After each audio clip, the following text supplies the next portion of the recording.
Dahil sa pagpukpok sa isang pulis, sasampahan ng reklamong assault ang common law wife ni dating Pangulong Rodrigo Duterte na si Hanilet Tabancena. Nangyari po yan sa tensyonadong tagpo bago na isakay ng eroplano ang dating Pangulo para madala sa Dahig, Netherlands. At sa isinagawang investigasyon ng PNP laban sa common law wife ng dating Pangulo na si Hanilet, ito ang kanilang matinding natuklasan. Narito ang buong detalye. Ngunit bago tayo magpatuloy, huwag kalimutang i-like, share, subscribe, and click the notification bell for more updates and for more upcoming videos. Maraming salamat! Bago na isakay sa dating Pangulong Rodrigo Duterte sa eroplano noong Martes, mahabang pilitan at diskusyon ang nangyari. Hanggang sa nasabi na lamang ni CIDG Chief Major General Nicolas Torre III ang katagang ito. Hihilain ko yan. Hihilain ko yan. Naku, maniwala nga, hihilain ko yan. Pero hihilain ko yan. Sa puntong ito, hiniwalay na kay Duterte ang common law wife na si Hanilet at anak nilang si Kitty. Nang magkalayo ang magina, makikitang may pinukpok sa ulo si Hanilet. Sabi ng PNP, cellphone daw ang pinukpok sa babaeng miyembro ng PNP Special Action Force. Hindi kinilala ng PNP ang pulis, pero nagtamo daw ito ng malaking bukol sa ulo. Dahil dito, sasampahan ng PNP si Hanilet ng direct assault. Ikinuwento rin ni CIDG Director General Torre III ang naging banta ni former Executive Secretary Salvador Medialdea sa kanya bago niya ito binasahan ng Miranda rights at binusasan. Pero nito lamang araw, hindi na umano itutuloy ng PNP ang balak na kasuhan ng partner ni dating Pangulong Rodrigo Duterte na si Hanilet Tabancena kaugnay ng sinasabing pananakit sa isang pulis. Dahil umano sa natuklasan nito na kung sakaling itutuloy umano nito ang reklamo at dadagdag umano ito sa panggigipit sa kanilang pamilya, ay ito umano ang kanilang kahihinatnan. Panuurin, pakinggang mabuti at kayo na ang bahalang humusga. Of course, kailangan natin itong maituwid ang mga iba't ibang haka-haka. Dahil kung hindi po natin to maitutuwid at mapapaliwanag ng maayos, mismong taong bayan ay hindi nila malalaman ano ba nangyayari sa bayan natin. Especially patungkol dito sa sitwasyon na to. Marami nang pinag-uusapan tungkol sa jurisdiction ng ICC. Ito po'y matagal na rin pong na ipahayag sa pamamagitan po na naging desisyon ng Supreme Court. Hayaan niyo po akong basahin ang sinabi po ng Supreme Court. And I quote, "A state party withdrawing from the Rome Statute must still comply with this provision, Article 1272, that states, a state shall not discharge by reason of its withdrawal from the obligations arising from this statute while it was a party to the statute. Even if it has deposited the instruments of withdrawal, it shall not be discharged from any criminal proceedings. Whatever process was already initiated before the International Criminal Court obliges the state to cooperate." At kung inyo po matatandaan, noong November 2021, panahon pa po ito ni dating Pangulong Duterte, humiling po ang gobyerno po under the administration or under the leadership of former President Duterte. Humingi po sila sa ICC prosecutor to defer then this investigation, claiming that national authorities had begun their own investigation into cases of extrajudicial killings attributed to the police during drug war operations. Upon receipt of the request, the prosecutor temporarily suspended the investigative activities pending his assessment of the request. So in other words, mismong panahon po ni dating Pangulong Duterte, humiling po sila sa ICC prosecutor na ipahinto muna pansamantala yung kanilang pag-iimbestiga. Kung tutusin, meron silang voluntary appearance sa nasabing korte. Kaya lang, noong June 2022, hindi pa po siguro nagkakaroon ng inauguration ang Pangulong Marcos. The court's current prosecutor Karim Khan asked the ICC judges for authorization to resume his investigation. Kasi wala po nakita na substansya or mga tamang pamamalakad para po maituloy ang pag-iimbestiga dito locally. Kaya po minabuting ituloy ang pag-iimbestiga ng ICC. So doon na po tayo pupunta at doon nga po nagkaroon na po ng warrant of arrest. At sinasabi nga po rito that the chamber finds reasonable ground to believe that Mr. Duterte is individually responsible for the crime against humanity of murder of the statute as an indirect co-perpetrator within the meaning of Article 25(3)(a) of the statute committed during the relevant period. So, ang pag-uusapan na po natin ay yung warrant of arrest. Dahil marami po ang kumu-question kung meron bang valid warrant of arrest. So, tanungin po muna natin si General Nick.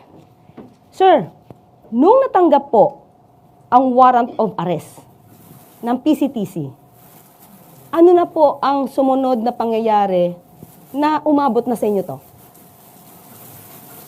We were requested by PCTC to help implement warrant of arrest.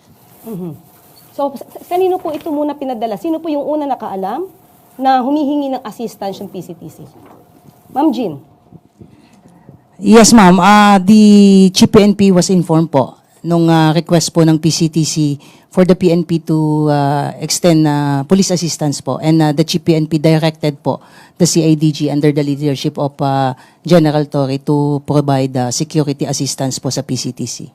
Ano po yung detalye na supposed to be task na gagawin ninyo para malaman po nila? Ang PNP po, ma'am, ay limited lamang po sa pagpo-provide po ng security doon po sa mga mag-i-implement po ng warrant through the Interpol mechanism po. So kaya nandoon po yung PCTC, and in fact, it was the PTC Executive Director po ang nag-inform po sa ating pong dating Pangulo at nandoon po yung mga prosecutor po ng DOJ at ang PNP po in the person of General Torre po was there to provide security po. So ngayon, sabi niyo po ay magpo-provide din po kayo ng assistance sa PCTC, sa Interpol, saka sa DOJ. Yusek Nick, ano po yung naging papel po ninyo at the time na isa-serve yung warrant of arrest kay dating Pangulong Duterte? Sa kampo ng DOJ, nalaman namin yung notice sa PCTC through the Bureau of Immigration. Kasi yung PCTC, i-diffuse niya yan o ikakalat niya sa may iba-ibang law enforcement agencies natin na may ganong notice, no? Notice for the warrant of arrest. Alam natin sa DOJ, may dalawang layers tayo, no? Ang BI at ang NBI. BI ang nag-inform sa amin na may ganitong request. Tapos, so may mga representatives mula sa BI at sa DOJ na nagpunta. Sa BI, si Commissioner Viado mismo nagpunta. Tapos sa DOJ, nandun ako at si Prosecutor General Dong Fodolion. Naging papel ng DOJ doon ay kami ang naging competent authority, no, or competent judicial authority upang saksihan ang buong pagpatupad ng warrant of arrest at siguraduhin na sumusunod ito doon sa mga kinakailangan ng ICC upang properly ma-deliver si PRRD sa kanila.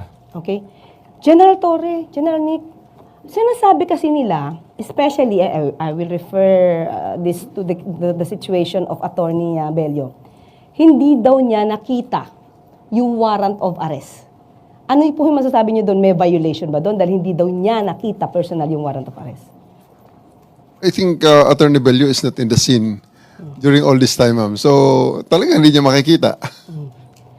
Pero yung, okay, sir. Dagdag lang ako, no? Tama si General Torre, wala si Attorney Bello mismo doon nung pinatupad namin yung warrant. Nakita ko siya doon sa VIP lounge, no, na kahit pa paano nakapasok siya doon, ano. Pero yung pumunta na kami doon sa tube upang ipatupad, wala siya doon. At doon naman sa tube, no, yung hiningi ng kampo ni PRRD, yung copy ng warrant of arrest, ay nakapakita kami at naka-share kami sa kanila ng electronic copy ng warrant of arrest. So in other words, wala naman tayong obligasyon na bigyan siya ng warrant of arrest. Unang-una dahil hindi naman siya yung suspect. At pangalawa, wala siya doon. Okay. So, in other words, sabi niya, magiging lawyer daw siya. Dapat nandoon daw siya or binigyan siya. Ano masasabi niyo po? May tatlong abogado sa scene, si PRRD, no? Nandun ang dating Executive Secretary, si Salvador Medialdea. Nandun ang kanyang misis, na abogado din. At nandun din, at eventually, no, yung lumipat na kami sa Villamor, nandun si Attorney Delga. Well, sir, misis po ni Executive ES Medialdea. so bali tatlo po yung kasama na lawyer. Eventually, dun sa, dalawa muna sa tube. Okay. Yung mag-asawa muna. Okay, so yung kanyang rights naman, as a suspect, hindi naman siya na-deprive. Ay, hindi na-deprive. In fact, gusto na nga namin ibasa yung Miranda rights niya doon sa tube, pero nakiusap yung mga abogado niya na wag muna. Kaya yung naging pasya ay ilipat siya sa mas secure na area, which was eventually sa Villamor Air Base. At doon na namin, after binigyan sila ng pagkakataon na magpahinga, doon binasa ni General Torre yung Miranda rights niya. So balikan natin, sir, nung sinaserve po yung warrant of arrest. Ano po yung pinakasitwasyon? Nagkagulo ba? Maayos ba? Paano po? Paki-describe po sa amin. Well, sa lahat naman pong stage nung service ng warrant ay okay lang naman. Everyone is calm. Everyone was just expressing each one is expressing his own opinion. Pero at the end of the day, we insisted na sumama siya sa amin dahil siya ay inaaresto namin. At that time po ba, naka-wheelchair ang dating Pangulong Duterte or normal naman po siya maglakad? He was offered a wheelchair but he declined. So ang wheelchair niya ay ginamit ni E.S. Mijaldea. So physically, ang condition po ni dating Pangulong Duterte at that time ay mukhang maayos naman po. Maayos, maayos. Until the end, hanggang sa ngayon, hanggang sa kagabi nang siya ay ni-receive ng ICC, he is fine. And actually, bago bumaba sa plane, he made a video na andyan naman ngayon sa social media. He says that he is fine. Okay. Kay General G naman po, medyo inaano kayo sinasabi, umiiwas daw kayo sa tanong ni Senator Bongo. Paano niyo po ba itong sasagutin? Ganito po kasi ma'am yung nangyari nun ma'am. Nung maisakay na po at lilipat na po sila sa Villamor, susunod po si Chief PNP. I was supposed to board po yung sasakyan ni Chief PNP at paalis na po. Kaso nasa yung pinto ng van, umandar na po yung sasakyan niya. Humahabol po ako. Hindi ko po iniwasan. With due respect po kay Senator Bongo, kung na-offend po siya, pasensya na po. Pero there was no intention on my part na takbuhan siya. It so happened na hinahabol ko po yung convoy. Kaya po tumakbo po ako palayo po doon sa direction po nila. So from there, sa airport, dinala siya sa Villamor Air Base? Tama po ma'am. Yes, ma'am. Okay. Nung nakapasok na siya at dinala siya sa Villamor Air Base, General Torre, paki-describe. Kasi kanina may kinukwento po kayo na naging relax naman yata ang Pangulo at umupo siya sa kanyang sa sila ng Pangulo. Paki-describe nga po yun. Well, ang particular place kasi sa Villamor is the 250th Presidential Airlift Wing. Yun po ang lounge ng presidente ng Pilipinas. At doon din siya, nung siya ang presidente, doon siya naupo sa same seat na para sa ngayong presidente. Pinabigyan po namin, pati po ang kanyang mga kasamahan, they were there in the most comfortable lounge, and arguably sa kahit na anong airport natin sa buong Pilipinas. Ilan po ang nakasama sa loob po nitong lounge na to? Hindi na po namin nabilang sa ngayon. I'll give you the exact, hindi ko na po nakita ma'am sa buong accounting namin. Pero yung matatandaan niyo po, sino po yung nakasama ni dating Pangulong Duterte sa lounge? Nandun po aside from former PRRD, nandun po si Hanelet, yung anak niyang si Kitty, andun ang mag-asawang Mijaldea, andun si Attorney Delgra, andun ang tatlong retired generals, retired generals at ang kanilang mga spouses. Tapos may several people pa kasi puno ho ang lounge eh. Napakarami po nila. Puno ho sila sa isang coaster. Nang dinala namin sila mula doon sa exit gate ng NAIA hanggang sa lounge ay nasa bus po sila ng PNP sa coaster po. Puno po. Ang nakwento nyo rin po kanina, parang dapat na umalalay, tama po ba ako, mga kababaihan ng kapulisan natin. From start to finish, not one of our people touched PRRD. I did not allow it. The only people who touched him are his bodyguards. Nandun ho si Romy, yung bodyguard niyang sundalo. May dalawa pang bodyguard na ito talaga yung umaalalay sa kanya, si Romy. Plus ang isang personal nurse na isang police. Then may isa pang sundalo na bodyguard na lalaki at isa pang police na bodyguard na lalaki. So, yun lang po ang mga taong humahawak sa kanya diretso aside from his family and parts of his entourage. Wala po sa mga police at hindi po namin hinawakan kailanman si PRRD. Totoo po ba na yung mga nag-implement po nito, nagsuot po kayo ng body camera? Meron po tayong mga body camera, ma'am. Kompleto po tayo. more than enough ang body camera and also the alternative recording devices na record po namin, pati yung mga cellphones. Pati rin po sila, may mga cellphones po. Wala po tayong deprived doon. So, doon po na sa panahon na siya po ay nasa Villamor Air Base, nandun po siya sa lounge, paano naman po yung kanyang pagkain? Kasi parang nababalitaan natin, nag-deprive ng pagkain, kaya kailangan magdala ng pizza itong si Senator Bongo. Paki-describe nga po ang sitwasyon doon. Wala pong deprivation at any moment ng kanilang right to food and water. In fact, dinideliver pa nga namin eh. And they're just the one declining na lang dahil sobra namang pagkain talaga eh. Sobra namang dami eh. At may delivery sila, may pa-deliver sila, may pabigay din kami. So, there's really no problem and hindi ito tama ang contention na dideprive namin ng food. So, nakapasok naman po yung isang box ng pizza na pinabili ni Senator Bongo. Hindi ko na po nakita yung pizza na yun, pero napakarami talaga ng pagkain eh. Kaya, part ng birthday ko na rin siguro celebration. Oh, nagse-celebrate.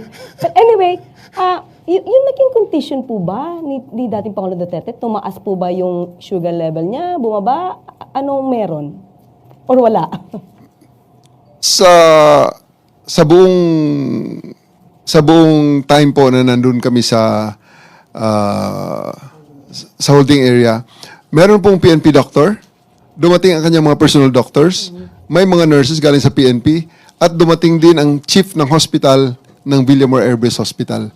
So may doktor doon, dalawa, may isang galing sa kanila is sa Air Force, merong surgeon, may isang, ang pagkaalam ko is GP, at maraming mga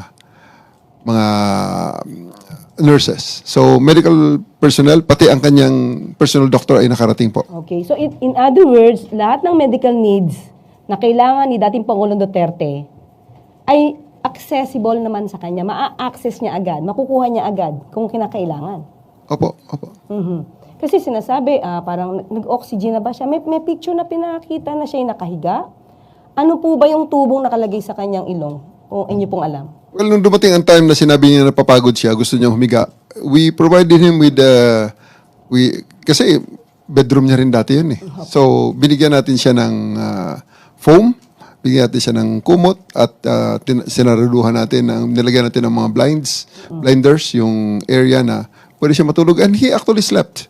He is asleep the whole time. Kaya nga nung hapon na, nung sinasabi kong matagal na masyado ang usapan niyo ng inyong mga abogado, mismo ang mga abogado nagsabi na, paano kami makapag-usap, tulog siya. That's already, pang-stretch na lang talaga. Another blockade para ma-justify na hindi siya maisakay sa aeroplano. Parang may delaying tactics na. Delaying tactics na lang talaga yun, ma'am. Pero at the end of the day, there's no deprivation whatsoever of legal counsel, yung mga medicine niya, food niya, wala po yun. At naibigyan natin lahat ng yun. Ang medical needs niya actually, sobra-sobra pa. Pero di ba nire-request po na dapat madala daw sa ospital? At that time po, kailangan ba siya talagang dalhin sa ospital?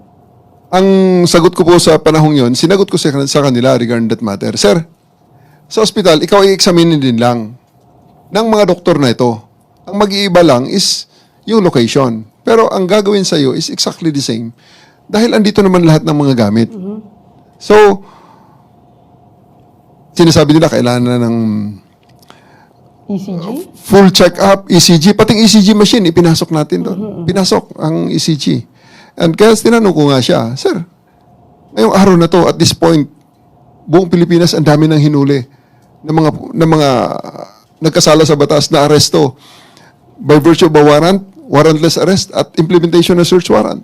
Tanongin kita, Sir, ilan sa kanila ang dinala sa presidential lounge? At binigyan pa na, dinalhan pa ng booking kit sa kanyang kung saan siya ay very comfortable na nakaupo. Kayo lang po, sir, ang special treatment na ito. So, don't stretch it. Kailangan natin na booking ka. Na until the end ay hindi siya pumayag. Sir, nakita natin sa ibang videos, baka yung ibang mga kababayan natin hindi alam. Kayo po ba'y nagbasa ng rights po ni dating Pangulong Duterte? Binasa ko po ang kanyang rights. Nasa likod ko pa para mag-witness ng pagbasa ng rights niya, yung ating Prosecutor General. Okay. So, at the time, nung umpisa, hindi ko alam kung hanggang saan po, General Torre, may natanggap ba kayong harassment, physical na panghaharas sa inyo or verbal? May natanggap po ba kayo at that time? Physical po ay itinulak ako ni Hanelet. Tinabig niya ako at malakas ang pagkatabig niya nung nagkasalubong kami sa hallway. Nasa video naman, minura ako ng kanyang anak. At mismong si Presidente Duterte ay niremind niya ako, magre-retire ako. At aasuntuhin ako ng kanyang mga anak at ang kanyang mga kamag-anak after my retirement, even before my retirement. Tinrete niya ako. But everything is okay lang yan. Makapal ang ating balat at yan ay kayang-kaya nating palampasin yan. Ma'am Jean, meron po tayong ibang miyembro ng kapulisan na nakatanggap din po ng itong klaseng harassment. Pwede po ba niyo ikwento to? Yes po ma'am, aside from General Torre, I myself was also subjected to harsh words. Kaya lang, sabi nga ni General Torre ay maximum tolerance. Sabi ko nga, kung meron pang mas mataas sa maximum tolerance, yun po yung ipinatupad natin. Kahit minura na tayo, dinuro na tayo. In fact, yung mga pulis natin doon ay pinagmumura din at pinagsabihan ng masasakit na salita. At si Miss Hanilet po ma'am ay pinukpok pa po sa ulo yung isang pulis natin na nag-sustain po ito ng napakalaking bukol po sa kanyang noo po at dinala po sa ospital. Pero in spite of that ma'am, wala pa rin pong nag-harm sa kanila, wala pong nanakit sa mga pulis natin at hinayaan po na ganun yung mga panililita po nila at action po nila sa atin. Haba na po ng panahon na ibinigay sa kanila and it has come to a point po na nagdesisyon po si General Torre na it has to stop. Kailangan na po nating kompletuhin po yung proseso. Kaya ang ginawa po ng mga pulis po natin, itinabi po si Miss Hanilet at saka yung anak po niya para makuha na po natin si dating Pangulo po at madala po sa bus po. Pero nakikita po natin doon sa video, parang moving forward. Itong si Kitty, yung anak. Saan siya papunta nun? Parang pumipilit siyang pumunta paabante. Saan po siya papunta niya? Gusto po nilang bumalik ma'am doon po sa area kung saan po yung ating dating Pangulo po. So yung mga kapulisan po natin, parang hinaharangan na lang sila. Opo, kinire-restrain po sila, nilalayo po sila at hinaharangan para hindi na po sila bumalik po doon sa area kung saan po nandoon po yung ating dating Pangulo po. Kasi maganda po maipaliwanag yung sitwasyon na yan. Kasi po baka magkaroon ng ibang kwento at sabihin na nahahara sila. Yung pala, sila po yung moving forward, going forward para po puntahan muli ang dating Pangulo. Yes po ma'am, yes po. Okay. So, after that, nung okay naman po yung sitwasyon ni dating Pangulo Duterte, physically, okay naman po yung kanyang kondisyon, papaano niyo po siya naisakay sa aircraft? Well, ang tingin ko, ang turning point talaga doon is nung time na talagang humaharang si ES Medialdea at binigyan ko siya ng warning na talaga, sir, tapos na ito. Kanina pa ang usapan, kaya sumakay ka na muna sa aeroplano, kayo sa aeroplano. At saka na natin pag-usapan ng iba pa, sa husgado na.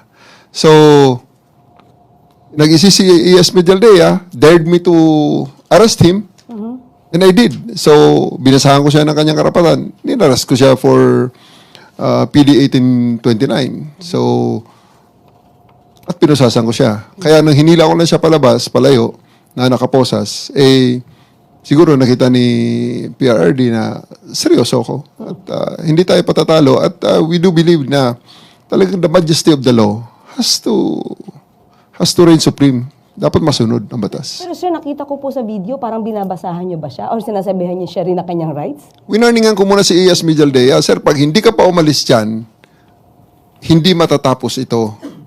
Dahil dyan, aarestuhin na kita ng obstruction of justice under PD 1829.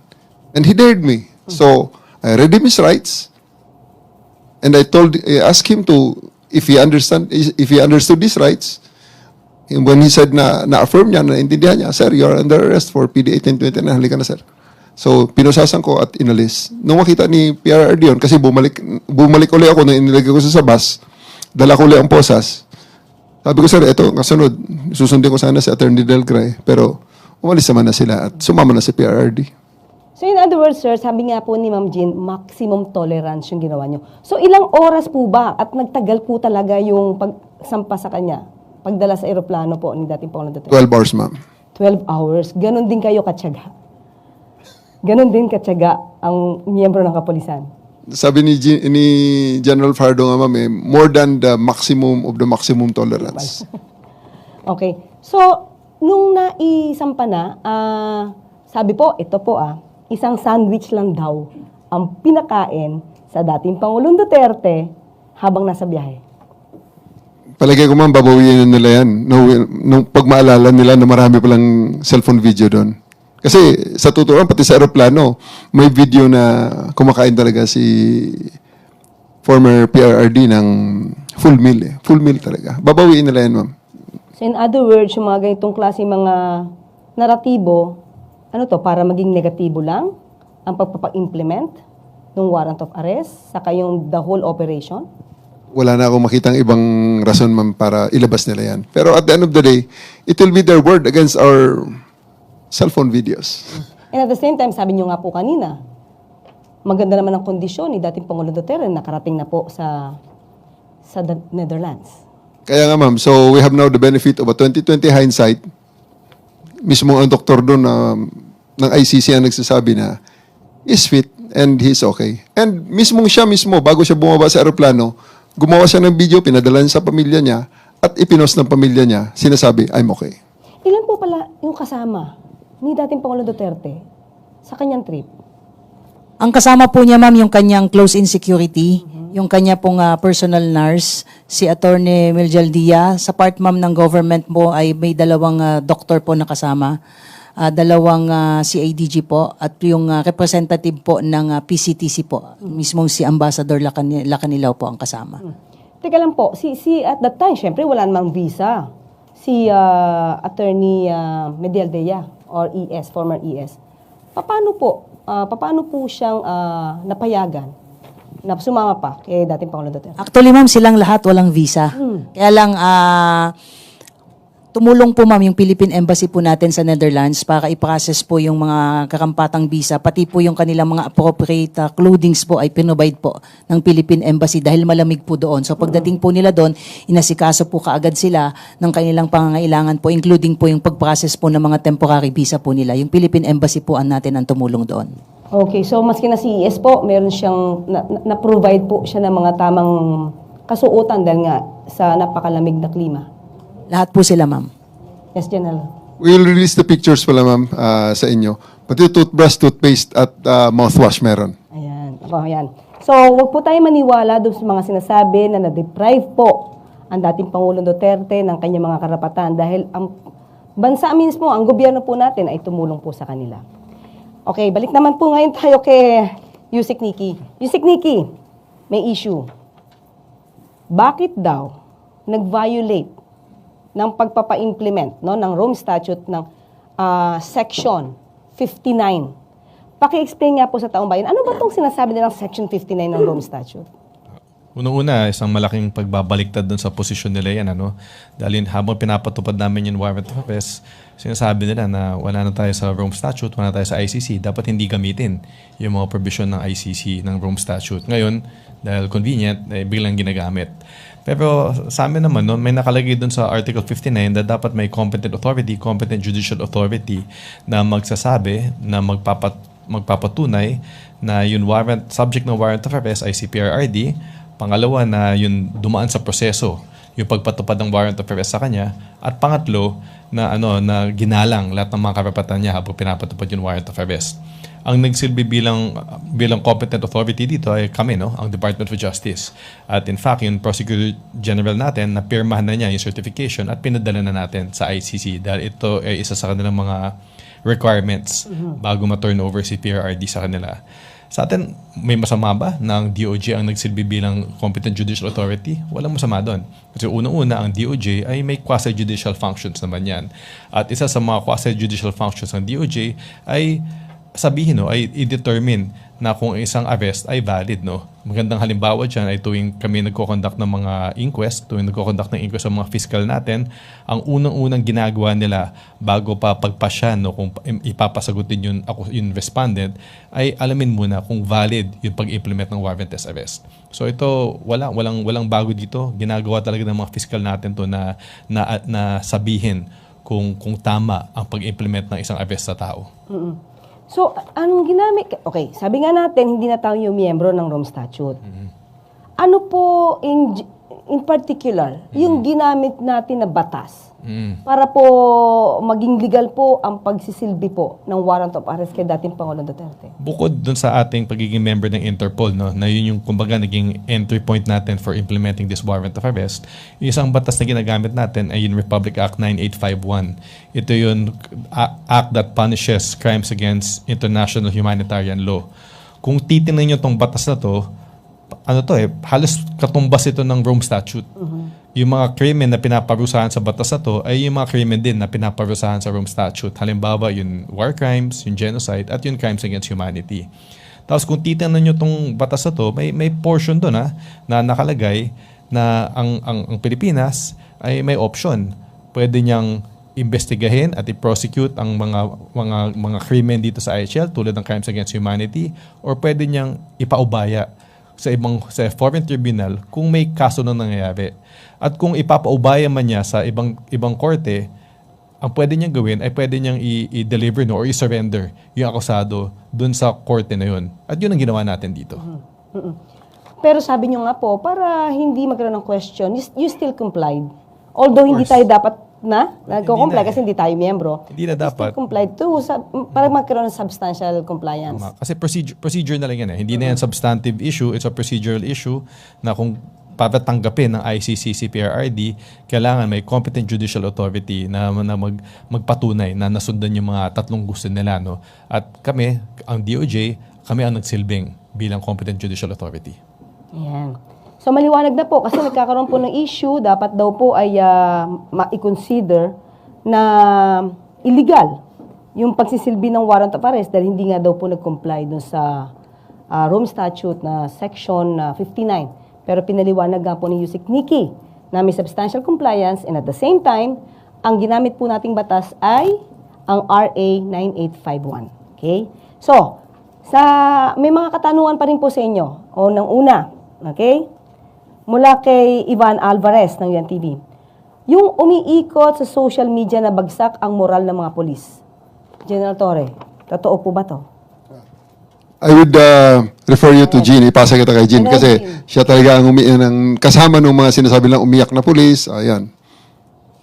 Yung kumakalat na sinasabing sympathetic, yung mga pulis natin na umiiyak during the implementation po ng warrant of arrest. Hindi po totoo yun. Kung kayo po ay nakapasok po doon sa holding area, ay maliit lang po yun. At sa dami ng entourage nila, sa dami ng mga pulis natin na nandoon, napakainit po nung suot po ng mga staff natin. Naka-camouflage po yun, nakasombrero. Kahit kami rin po ay basang-basa po ng pawi. So may nakita po, na-captured po doon na parang nagpunas po at nakayuko po. Ang sinasabi po nila ay umiiyak po yung pulis. Hindi po totoo yun. At ang sinasabi nilang mababa po yung moral ng pulis. Hindi rin po totoo yun. At sa mga lumalabas na mga video, ang pakiusap po natin, huwag po tayong basta-basta maniwala. Ang PNP po ay nakafocus po sa pagpapatupad po ng aming mandato. Saka parang bakit naman babagsak ang moral? Considering na naging successful naman din po yung inyong pagpapa-implement ng rule of law. At walang naging madugong pangyayari sa nasabing pag-serve ng warrant of arrest. Tama po ma'am, sabi nga natin, professional ang ating mga kapulisan. Alam nila na nandun tayo para magpatupad ng ating mandato. At yun ang ginawa natin, sabi nga natin, mission accomplished, kaya mataas ang moral ng pulis natin. Okay. From Christian Sores, Radyo 6-630. On whereabouts ni Senator Bato de la Rosa and police preparation in any eventuality if may ilalabas ding warrant of arrest kay Senator Bato.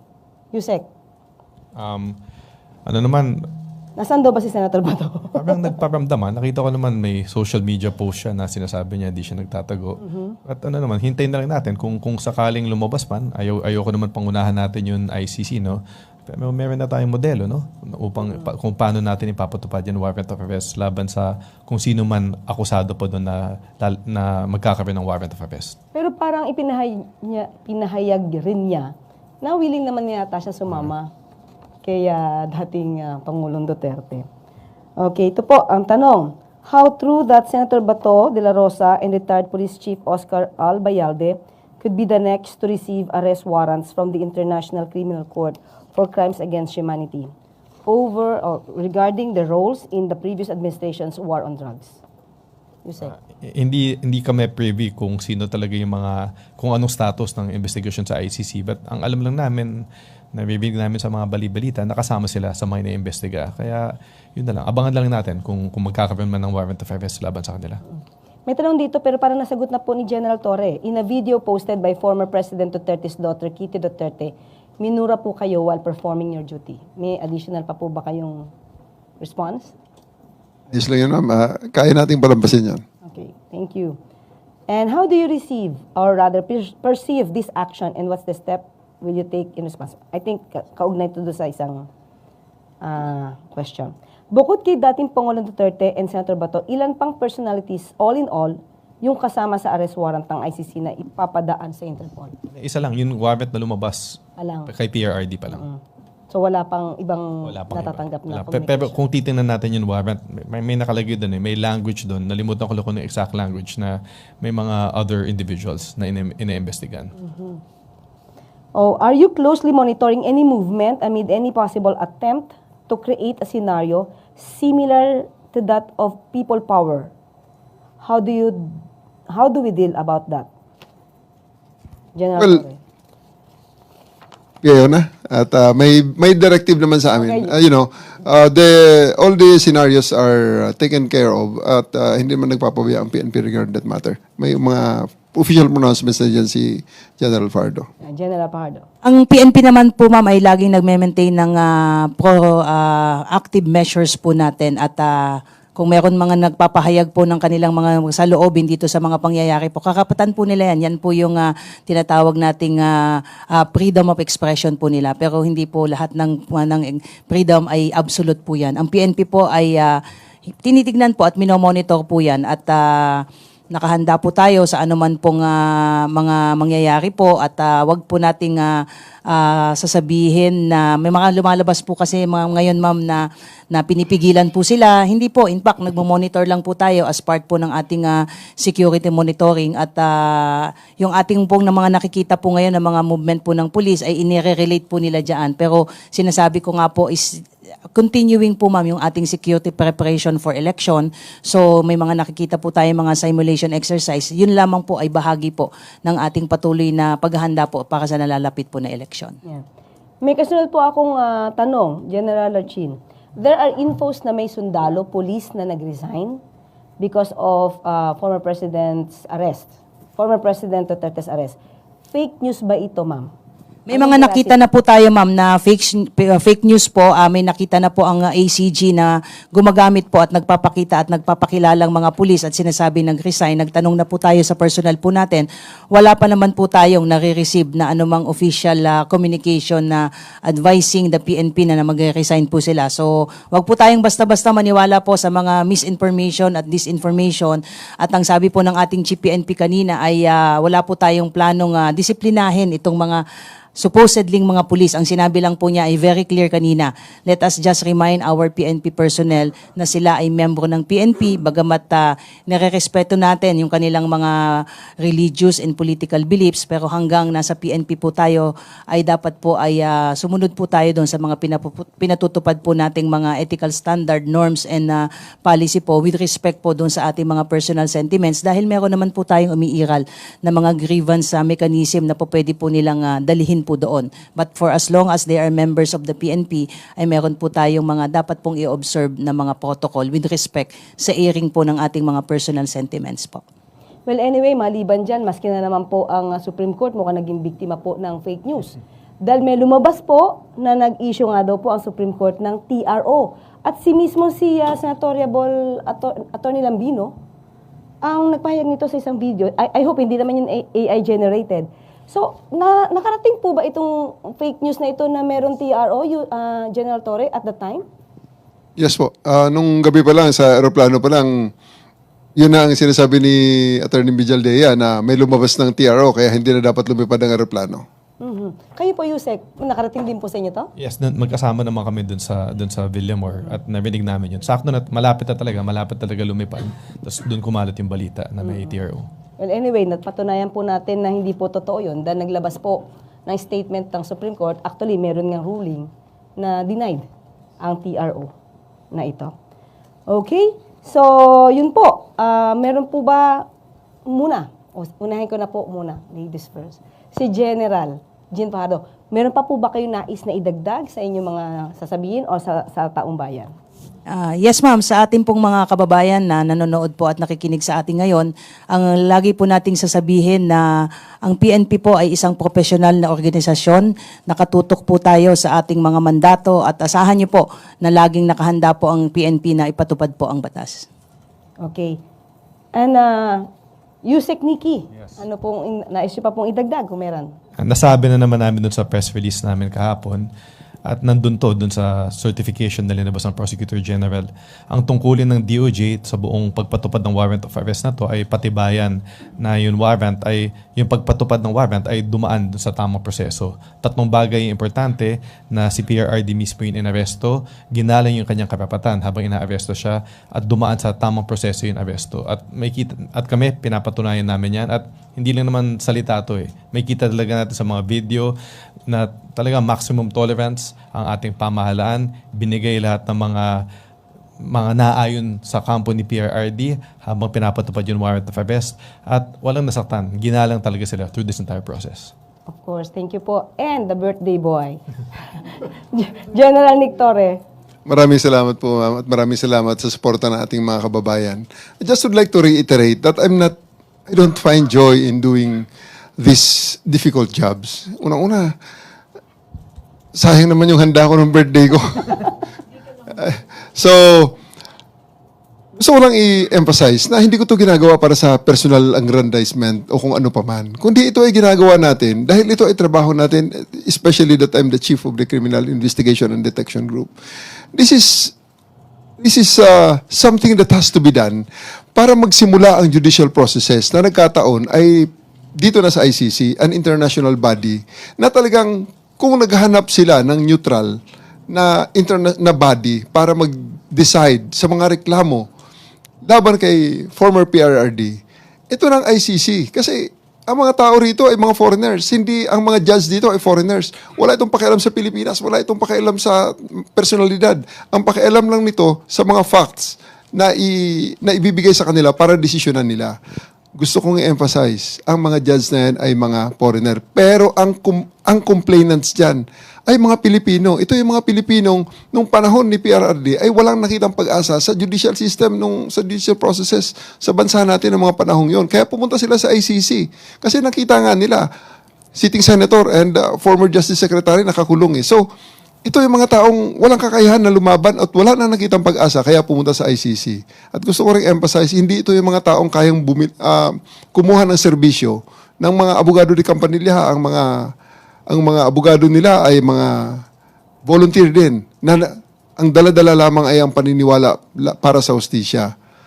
So sa ngayon, dinalan nila sa isang forum na neutral ito, si FPRRD, and the former president, I'm very sure, has the capacity to defend himself using the lawyers that he can afford, that he will get. So, I think this is fair. At sa warrant of arrest na ipinilabas ng ICC, magsisimula lang lahat ng iyon kung ma-take into custody si former President Duterte at madala sa kanila, ma-endorse sa kanila para they can take the jurisdiction and the judicial process can start so that justice can be dispensed for all. Kung siya ay inosente, mapabilis ang pagdeklara na siya ay inosente. Kung siya ay guilty naman, mapabilis din ang pagbigay ng hatol sa kanya para mabigyan naman ng hustisya itong mga nagrereklamong nagkiklaim na sila ay naging biktima ng paglabag niya sa batas.